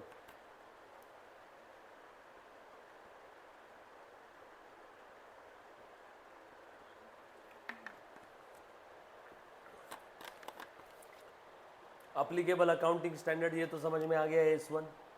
अप्लीकेबल प्रोविजन भी हम लोग लिख देंगे as per S1, if there is a change in accounting policy, then you have to disclose the fact, and if the effect of such change is material and you can ascertain the effect, then you have to ascertain the effect and also disclose the same in the notes to the accounts। Applicable provision तो मैंने लिख दिया। उसके बाद conclusion नहीं पूछा है आपको, यहाँ पे क्या बनाने बोला है, नोट्स टू द अकाउंट्स में आप क्या लिखोगे, डिस्क्लोजर। फिनेंशियल स्टेटमेंट में देना पड़ेगा ना नीचे, नोट्स टू द अकाउंट्स। ध्यान से सुनना, अप्लीकेबल प्रोविजन तो बता दिया, नोट्स टू द अकाउंट्स में क्या लिखोगे, during the year inventory has been valued at factory cost against the practice of the valuing inventory at prime cost as was the practice till last year. This has been done to take cognizance of more capital intensive method of the production on account of heavy capital expenditure during the year। आप ध्यान रखना, जब कभी भी आप inventory को value कर रहे हो और वर्क कॉस्ट पे वैल्यू कर रहे हो, फैक्ट्री कॉस्ट पे, आप एज अ चीफ अकाउंटेंट इनको नोट लिख के दोगे ना, तो आप कैसे नोट लिखोगे कि आज तक हम लोग कॉस्ट पे वैल्यू करते थे, प्राइम कॉस्ट पे, लेकिन इस बार हम लोग फैक्ट्री कॉस्ट पे वैल्यू करेंगे। आज तक इन्वेंट्री का वैल्यूएशन होता था प्राइम कॉस्ट पे। ये देखो बेटा, ध्यान से सुनना, कहाँ गया, लेकिन अब वैल्यू कर रहे प्राइम कॉस्ट पे, तो इस कारण से इन्वेंट्री का वैल्यूएशन 20 करोड़ से बढ़ गया, बरोबर है, as compare to last year. This has been done to take cognizance. क्यों कर रहे हैं हम लोग, क्यों कर रहे हैं ऐसा, क्योंकि हमारा फैक्ट्री में और प्रोडक्शन एक्सपेंसेस में अच्छा खासा कैपिटल एक्सपेंडिचर लगा हुआ है, इसीलिए हम लोग ऐसा कर रहे हैं, बरोबर है क्या। सो आप लोगों को ऐसा कुछ नोट लिखना होगा कि हम लोग ऐसा क्यों कर रहे हैं, कंपनी ने आपको अपॉइंट किया है ना, तो आप नोट लिख रहे हो कि फैक्ट्री में अच्छा खासा कैपिटल एक्सपेंडिचर लगा हुआ है, इसीलिए प्राइम कॉस्ट की जगह हम लोग फैक्ट्री कॉस्ट और वर्क कॉस्ट पे इन्वेंट्री का वैल्यूएशन करेंगे। और इसकी वजह से इम्पैक्ट कितने का हुआ, लास्ट ईयर 30 करोड़ था, इस बार 50 करोड़ हो गया, तो प्रॉफिट कितने से बढ़ गया, इन्वेंट्री कितने से बढ़ गया, 20 करोड़ से। और आगे, company has decided to provide 10 crore for the permanent diminution in the value of the investment which has taken place over the period of past 5 years। The provision so made has reduce the profit disclose in the accounts by 10 crore. आपने, सुनो बच्चों, ध्यान से सुनना, ध्यान से सुनना बेटा, आपने स्टैंडर्ड की एक चीज़ मिस कर दी है सबने। मैंने इतना बड़ा चार्ट बनाया था, क्या हम लोग चेंज कर सकते हैं क्या? आप सबने चीख चीख के क्या बोला था, yes, can we change the accounting policy, yes. कारण भी मैंने लिखे थे, लॉ ने बोला है, अकाउंटिंग स्टैंडर्ड ने बोला है, या फिर फॉर मोर अप्रोप्रिएट प्रेजेंटेशन। तो यहाँ पे लॉ और अकाउंटिंग स्टैंडर्ड्स तो नहीं दिख रहा है, तो हम लोग इसकी मदद ले सकते हैं क्या? कैसे, ध्यान से सुनना, ऐसा कन्विंस कर सकते हैं हम लोग कि आज तक हम लोग वैल्यूएशन कैसे करते थे, प्राइम कॉस्ट पे, direct material plus direct labour plus direct expense is equal to prime cost. आज तक इन्वेंट्री का वैल्यूएशन होता था इस प्राइस पे, लेकिन इस बार क्या हो रहा है, फैक्ट्री कॉस्ट पे, prime cost plus factory overhead is equal to gross factory cost plus opening WIP minus closing WIP is equal to net factory cost. तो इस बार इन्वेंट्री का वैल्यूएशन कैसे होगा, एट नेट फैक्ट्री कॉस्ट। इस बार इस पे value कर रहे हैं, कॉमन सेंस है, ये वाली फिगर से ये वाली फिगर ज़्यादा ही रहेगी, ये वाली फिगर से ये वाली फिगर डेफिनेटली ज़्यादा ही रहेगी क्योंकि ये ऐड हुआ, ये ऐड हुआ, यस और no.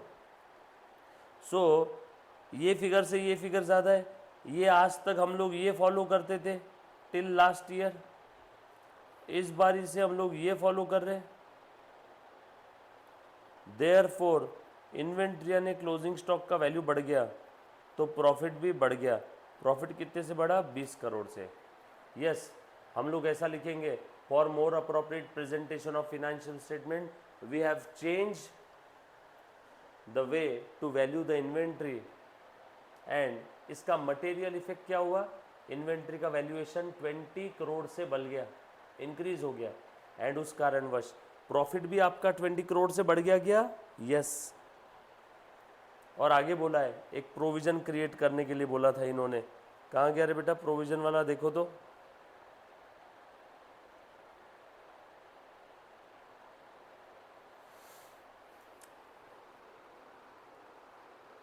Provide a permanent diminution in the value of the investment.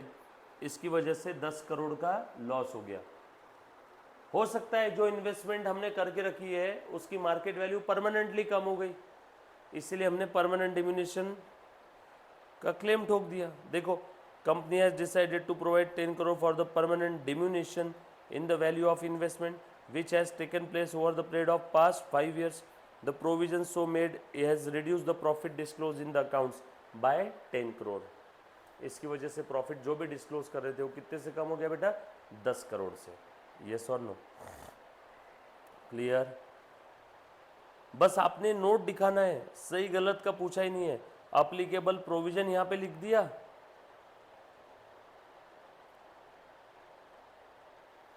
कि चेंज किया, मटेरियल इफेक्ट है, बराबर है। Reasonably expected to have material effect in the later period should be disclose. In the case change in accounting policy as a material effect in the current period, amount जो भी है वो आपने disclose करना है। यस और no?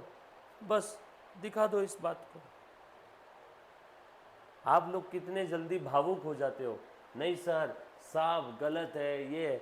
अरे आप लोगों को एज अ चीफ अकाउंटेंट बस नोट बनाने बोला है।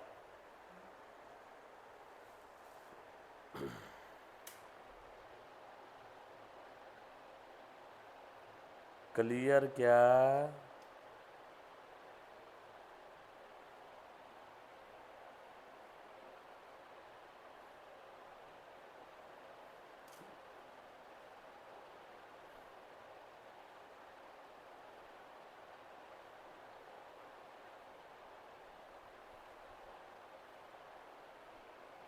डन? आगे बढ़ेगा? आगे बढ़ेगा? बढ़ेगा?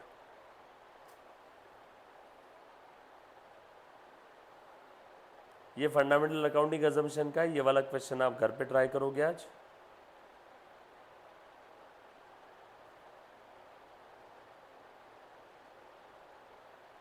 उसके बाद आ जाओ क्वेश्चन नंबर 1, जवाब दो। ओके, समझा? तोड़ा तोड़ा, डोंट वरी बेटा, एक बार आप घर पे रीड करोगे वो चीज़ आ जाएगी सेम डे, है ना। आज के आज रीड करना, समझ में आ जाएगी। नहीं आया वापस बता दूंगा मैं।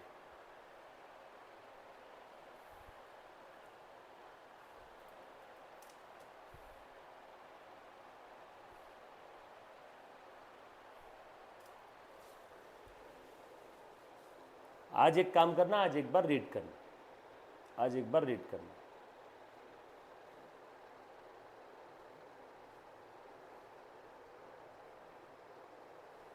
ठीक है, चलो आज डोंट वरी, मैं इसको कंक्लूड नहीं करूंगा अभी, आज रीड करना एक बार। विच ऑफ द फॉलोइंग, मुन्ना ध्यान देना, is not a major consideration in the selection of and application of accounting policy? Prudence, substance और फॉर्म, मटेरियलिटी था नॉट।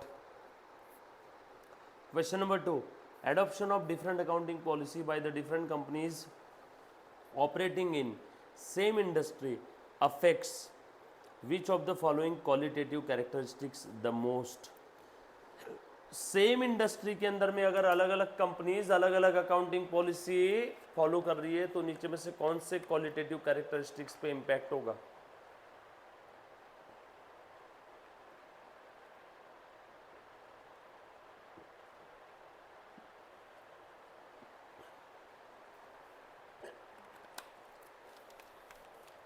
बोलो बेटा। सेम इंडस्ट्री में अगर कंपनीज अलग अलग अकाउंटिंग पॉलिसी फॉलो कर रही है, सेम अकाउंटिंग पॉलिसी फॉलो किया तो कंपैरिजन करने में आसानी हो सकती थी, बट इन गधों ने सेम इंडस्ट्री होने के बावजूद भी अलग अलग अकाउंटिंग पॉलिसीज फॉलो किया। तो बताओ बेटा क्या पॉसिबल नहीं रहेगा कंपैरिजन, देयरफॉर कंपैरेबिलिटी पे इंपैक्ट होगा। सबका अगर फुटिंग इक्वल फुटिंग है, सबका फुटिंग सेम है, बेस सेम है, सेम इंडस्ट्री के अंदर में जो कंपनीज है उन सभी ने सेम अकाउंटिंग पॉलिसी अगर फॉलो किया तो कंपैरिजन आसानी से हो सकता था, बट सब अलग अलग अकाउंटिंग पॉलिसी फॉलो कर रहे हैं तो कंपैरेबिलिटी में तकलीफ आएगी क्या। Yes. Which of the following would not be the correct in the disclosure to be made in the financial statement after making any change in the accounting policy। Which of the following would not be correct in relation to disclosure to be made in the financial statement। बोलो बेटा नीचे में से कौन सा option correct नहीं रहेगा related to disclosure to be made in the financial statement. बोलो।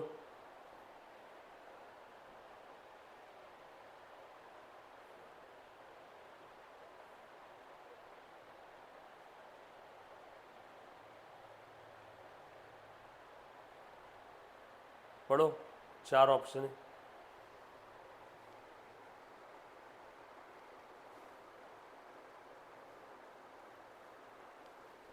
क्या बोला है देखना जरा। Which of the following statement would not be correct in relation to disclosure to be made in the financial statement after change in the accounting policy. Any change in accounting policy which has a material effect should be disclose. ये तो बिल्कुल correct है। हमें पूछा है कौन सा option correct नहीं रहेगा। The amount by which any item in the financial statement is affected by such change.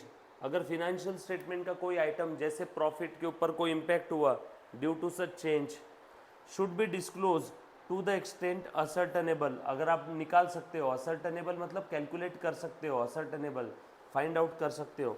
Where such change amount is not ascertainable wholly और इन पार्ट, आपको ये फैक्ट डिस्क्लोज करना पड़ेगा। ये भी करेक्ट है, ये भी करेक्ट है। उसके बाद ध्यान से सुनना, if the change is made in the accounting policy which has no material effect on the financial statement for the current period, but उसका effect expected to have material effect in the later period, तो हम लोग क्या करेंगे, fact of such change should be appropriately disclose in the period in which the change is adopted. तो इस case में हम लोग सिर्फ क्या करते हैं, लेटर पीरियड है तो बस फैक्ट डिस्क्लोज कर देते हैं, जस्ट डिस्क्लोज द फैक्ट। ये भी करेक्ट है। और D, if the change is made in the accounting policy which has a material effect on the financial statement for current period is reasonably expected to have material effect in the later period, the fact of such change should be appropriately disclosed only in the later period। ये गलत हो गया भैया। ये गधा बोल रहा है कि अगर आपने पॉलिसी चेंज किया उसका मटेरियल इफेक्ट हो रहा है करंट पीरियड में, लेटर पीरियड में, तो आप इस फैक्ट को डिस्क्लोज करोगे ओनली लेटर पीरियड, बाद वाले पीरियड में। ये तो गलत है ना। जिस समय पॉलिसी में चेंज किया, अडॉप्ट किया चेंज को, उस साल भी आपको इस फैक्ट को डिस्क्लोज करना पड़ेगा जो तीसरे पॉइंट में लिखा है। जिस साल चेंज किया उस साल भी तो डिस्क्लोज करना पड़ेगा। और ये तो बोल रहा है ओनली इन लेटर पीरियड, मतलब ये नॉट करेक्ट है,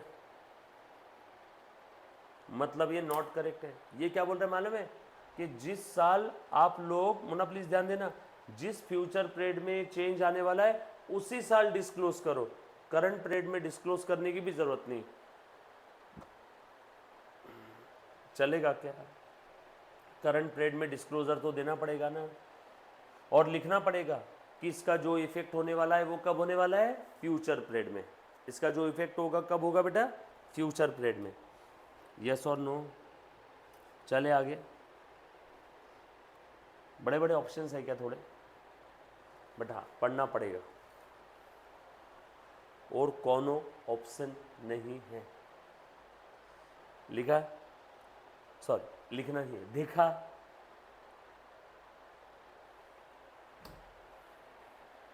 अरे बाबा हमने देखा था ना कि अगर हमने पॉलिसी चेंज किया, material effect immaterial, immaterial ignore, material, material effect current period letter period, current period disclose, amount भी डिस्क्लोज, फैक्ट भी डिस्क्लोज, बट लेटर पीरियड में है तो फैक्ट डिस्क्लोज करो करंट पीरियड में। और ये गधा बोल रहा है कि लेटर पीरियड में ही फैक्ट डिस्क्लोज करेंगे, करंट में हम लोग डिस्क्लोज ही नहीं करेंगे, लेटर पीरियड में डिस्क्लोज करेंगे। कितनी दिखती बात है, ये तो दूध पीता बच्चा भी बोलेगा ना कि ये गलत है करके। फोर्थ वाला ऑप्शन, यस और नो। उसके बाद what are the 3 fundamental accounting assumption, going concern, consistency and accrual, बरोबर।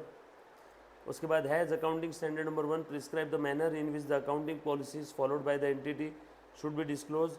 यस, मैनर तो डिस्क्लोज किया हुआ है, प्रिस्क्राइब किया है इन्होंने, हमने देखा तो था अकाउंटिंग पॉलिसी अगर चेंज किया तो कैसे डिस्क्लोज करना है। यस और नो। फंडामेंटल अकाउंटिंग अजम्पशंस अगर फॉलो नहीं हो रहे तो डिस्क्लोज करना है। तो वो वाला पैराग्राफ एज इट इज यहाँ पे लिख देना। उसके बाद state whether the following statement are true और false, also give the reason. बोलो बेटा।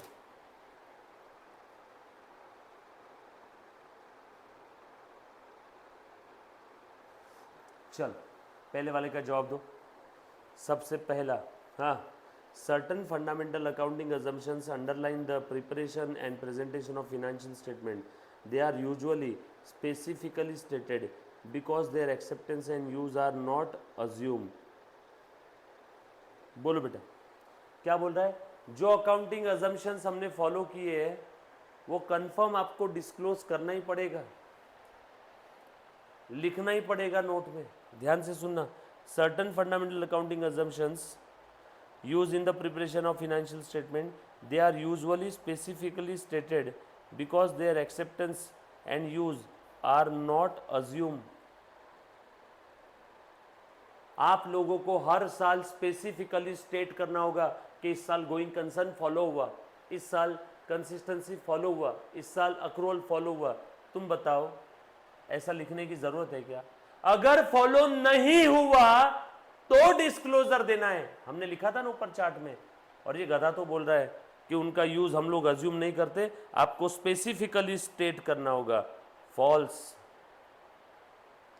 और रीजन लिखो, if fundamental accounting assumption not followed then and only then required a disclosure. So ये फॉल्स है। पहले वाले क्वेश्चन में आ सकता है, एमसीक्यू में आ सकता है, यस और नो। ध्यान से सुनना बेटा। Then if the fundamental accounting assumptions are not followed in the presentation and preparation of financial statement require a specific disclosure is not required। अरे not followed है तो specific false है, और रीजन लिख देना, required a specific disclosure if fundamental accounting assumption not followed as per AS1 specific disclosure is required, if followed no specific disclosure is required। बस इतना लिख देना। All the significant accounting policies adopted in the preparation and presentation of financial statement should form part of the financial statement। Yes, true। For proper understanding of the financial statement as per AS1, any accounting policy which you have utilized in the preparation and presentation of financial statement, you have to disclose such accounting policy as per AS1 for better understanding of the financial statement. That's why such a disclosure forms part and parcel of your financial statement। इसीलिए ये disclosure आपके financial statement का ही part है। True। Fourth, any change in the accounting policy which has a material effect should be disclosed, where the amount by which any item in the financial statement is affected by such change is not ascertainable wholly or in part, the fact need not be indicated. अरे not क्यों बोला इसने? Need to be indicated, ये not word के कारण ये false हो गया।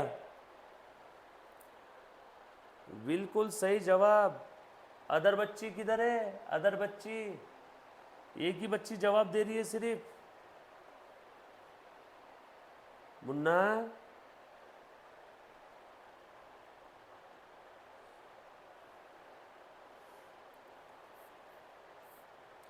give the examples of the areas where the accounting policies adopted could be different for different enterprise. Would there be any adverse impact due to the adoption of different policy? If yes, how does accounting standard 1/6 to address such issue?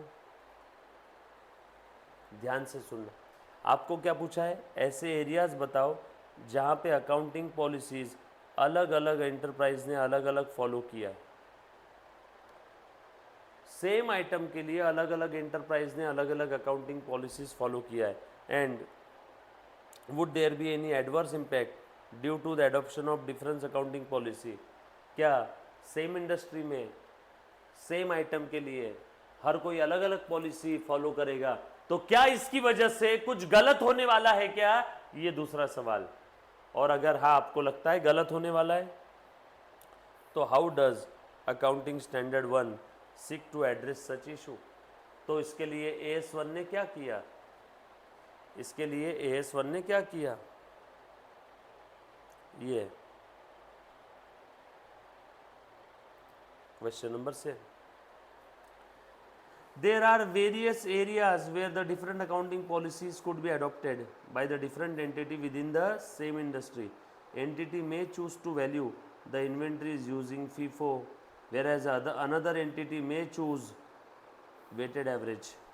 Yes, ये देखो पहले वाले question का जवाब दे दिया। क्या same industry के अंदर में सेम आइटम के लिए अलग अलग एंटिटी अलग अलग अकाउंटिंग पॉलिसी फॉलो कर सकती है क्या? यस। इन्वेंट्री वैल्यूएशन के लिए कोई फीफो यूज़ कर रहा है, कोई वेटेड एवरेज यूज़ कर रहा है, सेम इंडस्ट्री में हो गया ना अलग अलग पॉलिसी। देखो लोग कर रहे हैं। While an entity is free to choose its accounting policy as long as in the financial statement reflect true and fair view. जब तक फिनेंशियल स्टेटमेंट में true and fair view reflect हो रहा है, आप आपके हिसाब से अकाउंटिंग पॉलिसी चेंज करो, कोई भी सिलेक्ट करो, कोई फर्क नहीं पड़ता। बरोबर। Of the state of affairs of the enterprise as the balance sheet and the profit and loss account for the period. Directly आ जाओ। To mitigate the loss of comparability, AS1 ने क्या किया इसके अंदर में? कंपेरेबिलिटी चली गई थी, इसीलिए AS1 ने आए। AS1 क्या बोल रहा है? Disclosure of accounting policy is required. Disclosure of the significant accounting policy as a part of the financial statement. This would help the user of the financial statement to understand the policy followed by the different entity, particularly if they belong to same industry, to make a correct analysis.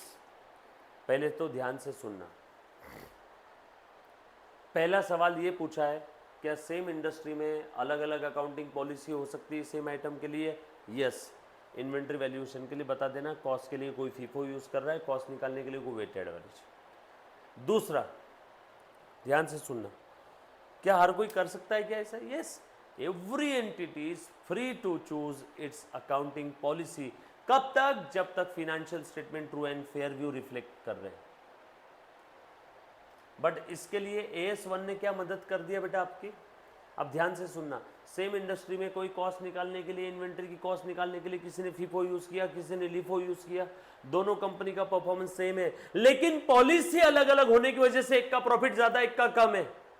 अब मैं तो ठहरा बेचारा अनपढ़ गवार user of the financial statement, मैं तो ये देखूंगा इसका प्रॉफिट ज्यादा इसका कम है, मुझे क्या पता कि इसने अकाउंटिंग पॉलिसी अलग यूज किया, इसने अलग यूज किया। इसीलिए यहां पे मुझे बचाने के लिए कौन आ गया? AS1। सबसे लास्ट वाला सवाल, AS1 ने डिस्क्लोजर कंपलसरी कर दिया और अब user of the financial statement देख लेगा, अच्छा तुमने ये मेथड यूज किया, इसके लिए तुम्हारी इन्वेंट्री की वैल्यू ज़्यादा ही, प्रॉफिट ज़्यादा दिख रहा, इस एंटिटी ने ये मेथड यूज किया। डिस्क्लोजर के कारण user of the financial statement can understand the financial statement and can make a correct analysis of each entity resulting into more informed decision making, ताकि उनको डिसीजन लेने में आसानी हो जाए, ताकि उनको डिसीजन लेने में क्या हो जाए बेटा, आसानी हो जाए। यस और नो? अरे कुछ बात समझ में आई क्या रे सभी को बच्चों?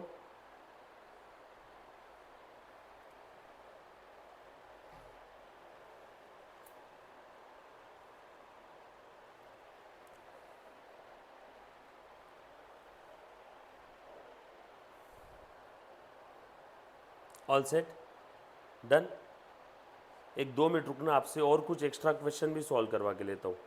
1-2 मिनट। हाँ, ये स्टैंडर्ड हुआ नहीं अभी।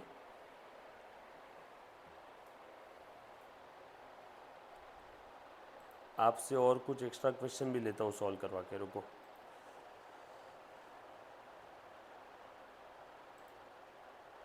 अच्छा देखो, ध्यान देना बेटा। Hello, yes. So disclosure of accounting policy हमने एक बार देखा। अभी जो हमने देखे उसके अंदर में क्वेश्चंस काफ़ी कम थे, नंबर ऑफ क्वेश्चंस और देखना पड़ेगा ना हम लोगों को। सो स्टैंडर्ड पूरा शॉर्टकट में, बेसिकली अकाउंटिंग पॉलिसी का मतलब क्या है, specific principles and methods of applying those principles, methods of application are called as accounting policy. जैसे एक प्रिंसिपल है, वो प्रिंसिपल का नाम है रेवेन्यू मैचिंग। जैसे मैंने एक प्लांट एंड मशीनरी परचेस किया 10 लाख का, इसकी लाइफ 10 साल है, तो मैचिंग प्रिंसिपल कहता है इस 10 लाख को 10 साल के पीरियड में एलोकेट करना होगा। ये प्रिंसिपल है कि इस 10 लाख को 10 ईयर्स के पीरियड में एलोकेट करना है। बट इस प्रिंसिपल को अप्लाई करने की बहुत सारी मेथड्स है। जैसे 10 लाख हर साल 1 लाख भी मैं एलोकेट कर सकता हूँ, straight line method, WDV method, yes और नो, काफ़ी सारी मेथड्स है। इसीलिए अकाउंट, और उन हर मेथड को बोलते हैं अकाउंटिंग पॉलिसी। इसीलिए accounting policies are the specific accounting principles. Principle का example revenue matching and methods of applying those principle, मैंने एग्जांपल लिया SLM WDV का, बरोबर। और ये AS1 कहता है कि आपने प्रॉपर अकाउंटिंग पॉलिसी सिलेक्ट करना है, और जो भी पॉलिसी आप सिलेक्ट करोगे आपने वो कंसिस्टेंटली फॉलो करना है। बट पॉलिसी सिलेक्ट करते वक्त आपके बैक ऑफ द माइंड में ये कंसिडरेशन होने चाहिए, प्रूडेंस, सब्सटेंस ओवर फॉर्म और मटेरियलिटी। और आप ऐसी पॉलिसी सिलेक्ट करोगे ताकि आपके financial statement true and fair view show करे। डिस्क्लोजर क्या क्या दोगे बेटा पॉलिसी सिलेक्ट करते वक्त, देखना ज़रा। सबसे पहला डिस्क्लोजर, ऑल सिग्निफिकेंट पॉलिसीज आपने एक ही जगह पे डिस्क्लोज करना है इन द फिनेंशियल स्टेटमेंट। अगर कोई पॉलिसी में चेंज हुआ and the effect of such change in the financial statement, अगर वो चेंज, वो इफेक्ट अगर आप कैलकुलेट कर सकते हो तो, if you can ascertain. Sir अगर असर्टन नहीं कर सकते हैं तो just disclose the fact, and if the fundamental accounting assumption not followed disclose the fact. हो गया, AS1 खत्म। अप्लीकेबिलिटी हमने देख लिया, is mandatory for all the enterprise. Exam में अप्लीकेबिलिटी के ऊपर क्वेश्चन आ सकता है। Introduction, AS1 deals with the disclosure of significant accounting policies followed in preparing and presenting the financial statement. Choice of the appropriate policy depends upon the circumstances. सही policy क्या होगी ये हम लोग कोई एक ऐसी पॉलिसी बता नहीं सकते कि बस ये ही सही है, नो। अलग अलग एंटरप्राइज के लिए अलग अलग सर्कमस्टेंसेस में अलग अलग पॉलिसी सही हो सकती है। और जो कोई भी पॉलिसी आप यूज़ कर रहे हो, you have to disclose such accounting policy which you have utilized in the preparation and presentation of financial statement. Meaning, accounting policy का meaning देख लिया, specific accounting principles and methods of applying those principles. कुछ ऐसे areas in which the different accounting policy can be followed: depreciation, straight line WDV, inventory valuation, FIFO, LIFO, weighted average, simple average, historic cost में जैसे specific identification, then treatment of goodwill में, retirement benefit में, contingent liability के case में, आप अलग अलग accounting policy select कर सकते हो। इन्वेस्टमेंट का वैल्यूएशन, फिक्स असेट का valuation, transaction of foreign currency item, ये AS11 में देखेंगे, ये AS13 में देखेंगे, यस और नो। उसके बाद treatment of expenditure during the construction and recognition of the profit and loss on long term contract, AS7 में आएगा। तो ये अलग अलग आइटम है जिनके लिए अलग अलग पॉलिसी हो सकती है। कंस्ट्रक्शन कॉन्ट्रैक्ट के समय मेरा जो कॉन्ट्रैक्ट है, मैं एक बिल्डर हूँ, मैं एक ब्रिज बना रहा हूँ, उसके लिए 7 ईयर्स लगने वाले हैं। तो जो भी मेरा एक्सपेंडिचर कैपिटलाइज करने का तरीका है, मेरा अलग तरीका है, किसी और बिल्डर का अलग होगा। तो ये जो तरीका है, इस तरीके को कहते हैं पॉलिसी। आपको वो पॉलिसी डिस्क्लोज करना होगा, आपको वो पॉलिसी डिस्क्लोज करना होगा। कुछ बात समझ में है सभी को? पक्की बात? डन। चलो आगे।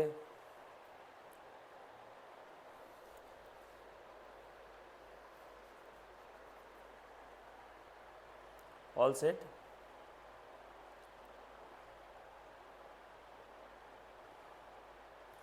Then need for disclosure. क्यों डिस्क्लोज करना है, ऐसी क्या ज़रूरत आन पड़ी? For better understanding of the result by the users, to enable the users to compare the financial statement of one enterprise through the time, comparison between different enterprise. अगर law ने बोला है तो, या फिर आपको लगता है इससे फिनेंशियल स्टेटमेंट का प्रेजेंटेशन ज़्यादा अच्छा हो जाएगा, है ना? तो डिस्क्लोजर दे दो चुपचाप से, वैसे भी AS1 मैंडेटरी है। Objective of for selection of the accounting policy, primary objective in the selection of policy क्या होना चाहिए बेटा? Primary objective that your financial statement should represent true and fair view. Consideration देख लिया हमने ऑलरेडी, प्रूडेंस।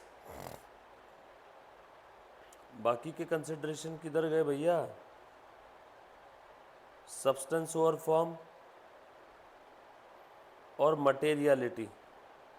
मटेरियलिटी किधर गया? हाँ, materiality, prudence, substance over form और मटेरियलिटी।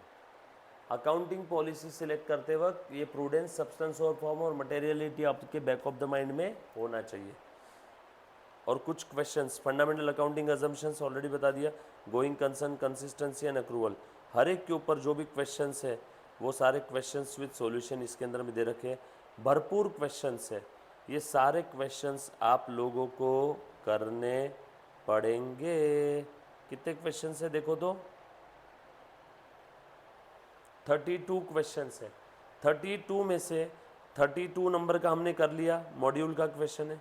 31 हमने कर लिया, मॉड्यूल का क्वेश्चन है। 30 हमने कर लिया, 29 हमने कर लिया,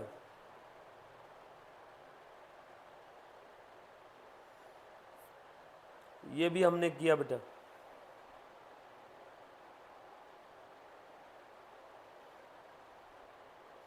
सो टोटल 27 क्वेश्चन आपको करना है, 1 to 27, बरोबर है? All set, done. कर पाओगे क्या? पक्की बात? आज ट्राई करना है, कल हम लोग AS1 के क्वेश्चंस डिस्कस करने वाले हैं। Thank you so much guys, love you all, take care, bye.